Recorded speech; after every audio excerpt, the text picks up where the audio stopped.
आकाशवाणी छत्रपती संभाजीनगर केंद्र. ध्वनी चित्र.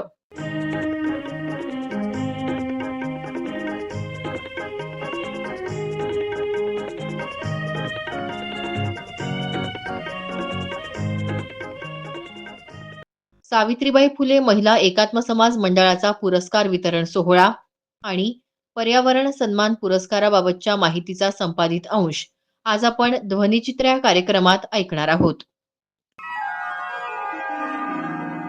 सावित्रीबाई फुले महिला एकात्म समाज मंडळाच्या वतीनं मागच्या आठवड्यात छत्रपती संभाजीनगर इथं सामाजिक क्षेत्रात उल्लेखनीय कामगिरी करणाऱ्या मान्यवरांचा सन्मान करण्यात आला. यावेळी नांदेड जिल्ह्यातल्या नायगाव इथले फरीदा गुरु यांना तृतीयपंथीयांना संपूर्णतः तसंच सामाजिक सन्मान मिळवून देण्यासाठी डॉक्टर भीमराव गस्ती प्रबोधन पुरस्कार प्रदान करण्यात आला आणि नाशिक जिल्ह्यातल्या त्र्यंबकेश्वर तालुक्यातले हिवाळी पाड्यातले शिक्षक केशव गावित यांना डॉक्टर रखमाबाई राऊत सेवा पुरस्कारानं सन्मानित करण्यात आलं. पुरस्काराला उत्तर देताना केशव गावित म्हणाले, याची सुरुवात मी एखाद्या छोट्याशा कुटुंबातला आहे, परंतु हलाखीचे चटके सुचल्यामुळे जाणीव आहे की काय करावं आणि जे कार्य दिलं हातामध्ये ते ह्या जन्माचं पुण्य समजतोय की शिक्षकाचं कार्य हाती दिलेलं आहे. कारण की मी काम करत नसेल तर माझ्या हातून इथं पाप होणार आहेत आणि काम करत असेल तर नक्कीच विद्यार्थ्यांचं हित भविष्य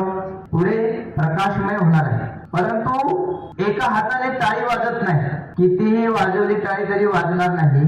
संकल्पना आहेत, कल्पना आहेत, परंतु त्या कल्पना प्रत्यक्षात उतरवण्यासाठी दुसऱ्या हाताची गरज असते आणि हा दुसरा हात जोडण्याचं काम परमेश्वराच्या रूपाने सातत्याने दुसरा हात माझ्या हातावरती थाप देण्यासाठी उभा सातत्याने राहिला आणि म्हणून हे कार्य शिक्षणाचं कार्य घडत गेलेलं आहे. एक छोटीशी वाडी आहे आमची, 250 लोक वस्तीचं गाव, ज्या गावामध्ये जायला जर रस्ता नव्हता, गावाची ओळख मार्केटशी कधीही नाही, अशा गावामध्ये शिक्षणाचं कार्य 2009 ला सुरू केलं. परंतु जशी माझी घरची आर्थिक परिस्थिती, कौटुंबिक पार्श्वभूमी असलेलं घर माझं, त्याच पद्धतीची पार्श्वभूमी त्या गावामध्ये आणि अशा ठिकाणी काम करण्याची शिक्षा नाही तर संधी आली आणि ती संधीचं सोनं कसं होईल याच्यासाठी प्रयत्न सुरू झाले.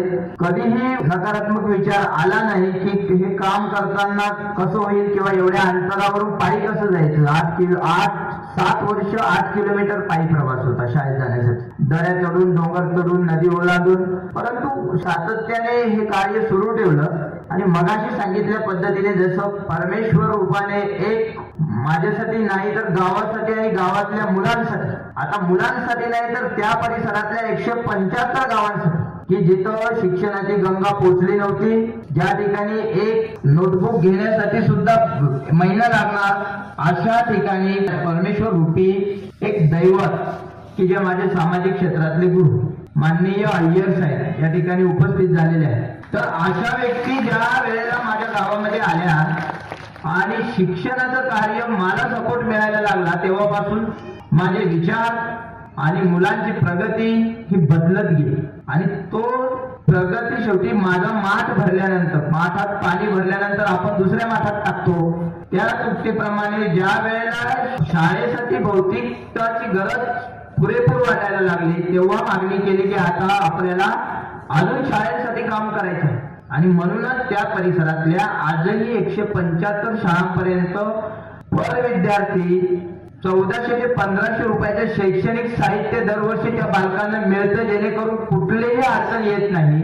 अशा पद्धतीने शिक्षणाचं, पर्यावरणाचं, रोजगाराचं, आरोग्याचं किंवा इतर काही गोष्टी आहेत अशा पाण्याचं, अशा ठिकाणी काम करण्यासाठी गिव्ह वेलफेअर ऑर्गनायझेशन या संस्थेने काम करायला सुरुवात केली आणि त्यांच्यामुळे हे सगळं मनातल्या कल्पना की ज्या वेळेला मी MPSC ची तयारी करत होतो, मला वाटत होतं की अधिकारी व्हावं आणि ह्या ज्या काही समस्या आहेत या माझ्या समाजातल्या गरीब कुटुंबातल्या लोकांच्या मिटाव्यात. सुदैवाने माझं MPSC पद हुकलं आणि म्हणून, कारण MPSC पद मिळालं असतं तर मी ह्या ठिकाणी नसतो आतापर्यंत.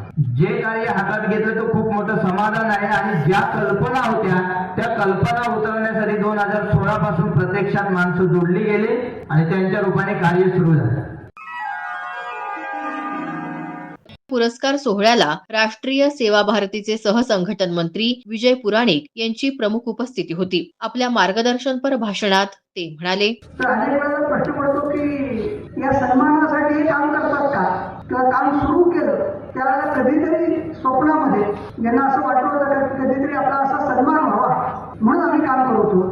तर असं दोघांच्याही बोलण्यातून लक्षात आलं की ते दोघांच्याही मनात नव्हतं नाहीये आणि पुढेही राहणार नाही. हे मला आठवतं की भरतपूर नावाचा एक राजस्थानमध्ये गाव आहे. आपणा घर नावाने तिथे एक प्रकल्प चालतो. आज जवळपास देशभरामध्ये त्याचे 30 आपणा घरचे प्रोजेक्ट इथे सुरू झालेले आहेत. रस्त्यावर जे अनाथ भिकारी काही वेळा थोडे बुद्धीने भ्रष्ट झालेले, मतिभ्रम झालेले, काही आठवत नाही अशी असलेली मंडळी आम्हाला सगळ्यांना दिसतात. पण त्या डॉक्टर दंपतीला अशा प्रकारचं ती एक व्यक्ती सुमारे 30 वर्षापूर्वी दिसली आणि आपण काहीतरी केलं पाहिजे आणि केलं पाहिजे पण काय करावं. तर त्यांना घरी आणलं, त्यांची सेवा शुश्रूषा केली, जरा ठीकठाक झाले आणि असं ठीकठाक होत असताना लक्षात असं की आपल्या भरतपूरमध्ये अशी आणखीन मंडळी आहे. 2, 4, 6 असं करत करत आज जवळजवळ भरतपूरमध्ये 1,500 जणांचं ते आपणा घर नावाचा प्रकल्प चालतो. त्या आपणा घरचं वैशिष्ट्य काय आहे? त्या आपणा घरचं वैशिष्ट्य असं आहे की तिथे देणगी घेतली जात नाही. ते देणगी मागायला कोणाकडेही जात नाही. त्या प्रकल्पाच्या बाहेर एक बोर्ड लिहिलेला आहे. त्या प्रकल्पामध्ये असलेले हे जे सगळे वृद्ध जर्जर झालेली जी मंडळी आहे त्यांना त्या प्रकल्पामध्ये प्रभूजी असं म्हणतात. त्या बोर्डवर त्यांनी वर लिहिलेलं मोठ्या अक्षरामध्ये प्रभूजीची आवश्यकता आहे. म्हणजे आमच्या प्रकल्पाची आवश्यकता काय आहे?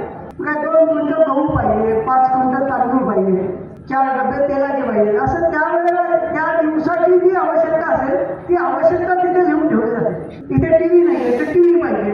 आणि त्यांचा अनुभव असा आहे की त्यांनी लिहिलेली आवश्यकता एकदाही 3 दिवसापेक्षा त्यांना जास्त वेळ लागला नाही की त्याची पूर्तता झाली नाही.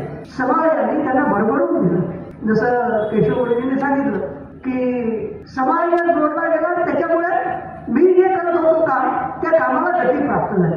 ते आपल्याकडे डॉक्टर ते आज जशा प्रकारच्या पद्मश्री पुरस्कार दिले जातात अशा पद्मश्री पुरस्कारासाठी योग्य अशा प्रकारचं असलेलं ते व्यक्तित्व आहे. पण त्या डॉक्टरांनी आजपर्यंत एकही पुरस्कार घेतला नाही. ते म्हणतात तुम्ही मला पुरस्कार दिला तर त्या पुरस्काराचा जाण्या-येण्याचा खर्च तुम्ही मला द्याल, त्याला काही मला अडचण नाही, तुम्हीही करू शकता, तुम्हीही देऊ शकता. पण त्या पुरस्कारासाठी जाण्या-येण्यामध्ये माझे जे 2 दिवस जातात त्या 2 दिवसांमध्ये या प्रभूजींची सेवा करण्याचं जे माझं सद्भाग्य त्या सद्भाग्यापासून तुम्ही मला हिरावता. त्यामुळे माझं काम यांची सेवा करणे, तुमचा पुरस्कार घेणं नाही. त्यामुळे पुरस्कार घेणं मी या गावाच्या बाहेर भरतपूरच्या बाहेर कुठेही घेणार नाही. या कामाचा विस्तार करण्यासाठी कुठे यायचं असेल तुम्हाला जरूर सांगा, तिथे मी नक्की येईल. अशा प्रकारची लोक ही आज समाजामध्ये या पद्धतीने काम करतायत. त्यामुळे समाजामधला चांगुलपणा हा टिकून आहे. APJ अब्दुल कलामांनी आपल्या देशाच्या मीडियाचं जे वर्णन केलेलं होतं त्या वर्णनामध्ये त्यांनी म्हटलं होतं की आमच्या देशाच्या मीडियामध्ये येणाऱ्या ज्या बातम्या वाचल्या तर त्या बातम्या वाचून सगळं जगामध्ये निराशात्मक आहे असं वाटेल. कारण की पहिलं जे सगळं पान असतं ते पान कशाने भरलेलं असतं? ते भरलेलं असतं ते सगळ्या नकारात्मक बातम्या. एक तर राजकीय बातम्या असतात त्याच्यामध्ये भरपूर नकारात्मक असतात आणि अराजकीय बातम्या सुद्धा नकारात्मकच अधिक असतात. आणि चांगल्या सकारात्मक बातम्या कुठे असतात तर त्या 7व्या पानावर 8व्या पानावर अशा प्रकारच्या त्या बातम्या असतात. त्यामुळे जगामध्ये सगळंच वाईट चाललंय असं ते मीडिया पाहिल्यानंतर वाटावं अशा प्रकारचं चित्र हे आपल्या देशाचं दिसत असतं. पण वास्तविकता काय आहे? तर वास्तविकता केशव गुरुजींसारखे, विनिता बकासांसारखे असे अनेक कार्यकर्ते प्रातिनिधिक रूपामध्ये आज हे दोघं आपल्या समोर आले. पण असे अनेक कार्यकर्ते हे समाजामध्ये काम करतायत. त्यामुळे आपला समाज हा टिकून आहे. आपल्या प्रमुख संसदेला नेहमी त्याचं वर्णन करतात की जगामध्ये आपल्या भारतामध्ये किमान 40 पट सकारात्मक कामं ही नकारात्मक कामांपेक्षा अधिक चालू आहे. अशा प्रकारचं आपल्या देशाचं हे चित्र आहे. म्हणूनच आपला देश हा भारत म्हणून टिकून आहे. फक्त दुर्दैव एवढंच असतं की अशा प्रकारची कामं की आपल्या समोर येत नाही, ते आपल्या समोर ही कामं आणण्याचं काम सावित्रीबाई फुले महिला एकात्म समाज मंडळाने केलं. याच्यासाठी जसं या पुरस्कार मूर्तींचं अभिनंदन स्वागत आहे, तसं सावित्रीबाई फुले महिला एकात्म समाज मंडळाचं सुद्धा आपण सर्वजण मिळून अभिनंदन करूया.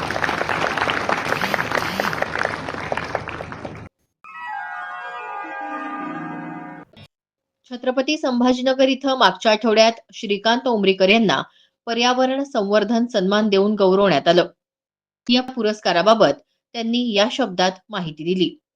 हॅप फाउंडेशन पर्यावरण संवर्धन सन्मान. हॅप फाउंडेशन म्हणून जी संस्था कार्यरत आहे आणि भारतभर त्यांचं वेगवेगळं काम चालतं. पर्यावरण विषयक जे विविध उपक्रम राबवले जातात किंवा पर्यावरणाशी संबंधित जे उपक्रम जी चळवळ चालवली जाते त्याच्यामध्ये निस्वार्थपणे काम करणाऱ्या व्यक्तींना हा पुरस्कार देण्यात येतो. पर्यावरणाचे 3 पैलू ज्याच्यामध्ये गेले 10 वर्षापासून मी कार्यरत आहे. कचरा वेचक महिलांसाठीचे एक काम छत्रपती संभाजीनगरमध्ये आम्ही सुरू केलेलं होतं. तो एक विषय आहे. शाश्वत पर्यटनाचा एक विषय आहे आणि तिसरा महत्वाचा विषय आहे की बारव संवर्धन. प्राचीन वास्तू संवर्धन समिती मराठवाड्यात जी कार्य करते त्याच्यामध्ये बारव संवर्धनाचं काम आहे ते अतिशय महत्वाचं. पर्यावरण पूरक, पर्यावरण पोषक आणि आपला जो संपन्न असा वारसा आहे ते पुढे नेण्याचं ते काम आहे. विविध संस्था, विविध व्यक्ती संपूर्ण महाराष्ट्रभर काम करतायत. त्याच्यामध्ये मराठवाड्यातल्या विविध व्यक्ती आणि संस्थांच्या संयोजनाचं काम मी करतो आहे. महाराष्ट्र शासनाने जी बारव समिती केलेली होती त्याच्यावरती पण मी सध्या सदस्य आहे.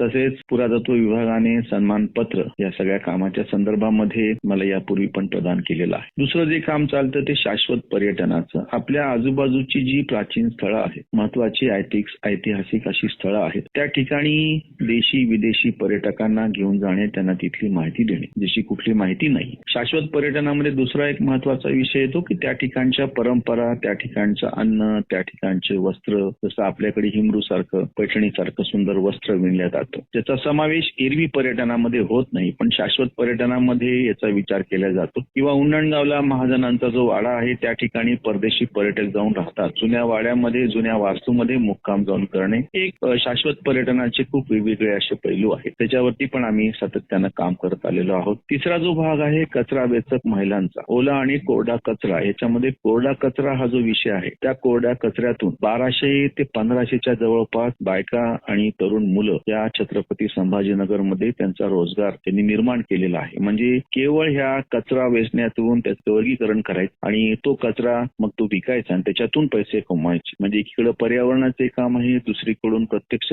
रोजगार निर्मितीचं पण काम आहे आणि एक फार मोठी चळवळ या कचरा वेचक महिलांची सुरू झालेली आहे. अशा पद्धतीचे हे पर्यावरण पोषक काम आहेत. यासाठी हा सन्मान दिला गेलेला आहे. खरं तर हा एखाद्या व्यक्तीचा सन्मान नसून या विविध क्षेत्रामध्ये निस्वार्थपणे कितीतरी कार्यकर्ते काम करत आहेत, ज्यांची कुठे दखलही घेतल्या जात नाही, बऱ्याचदा त्यांचं कुठं नावही होत नाही. त्या सगळ्यांचा प्रतिनिधी म्हणून ह्या फाउंडेशनचा हा पुरस्कार, हा सन्मान मी स्वीकारतो आहे. हबीब सर त्यांचे प्रमुख आणि त्यांचं संपूर्ण देशभर यासाठी काम आहे. या शहराच्या सिटी फर्स्ट नावानं जो उपक्रम चालतो त्याचंही ते सक्रिय सदस्य आहेत. या सन्मानासाठी त्यांनी माझ्यासारख्या कार्यकर्त्याची निवड केली, त्याच्याबद्दल आणि पुढेही अशा क्षेत्रामध्ये काम करणाऱ्यांना प्रोत्साहन मिळावं यासाठीही अशा पुरस्कारांची, सन्मानाची आवश्यकता असते. हा सन्मान मी असंख्य कार्यकर्त्यांना ज्यांनी कुठल्याही लाभाची अपेक्षा न ठेवता काम केलेलं आहे त्या सगळ्यांना अर्पित करतो.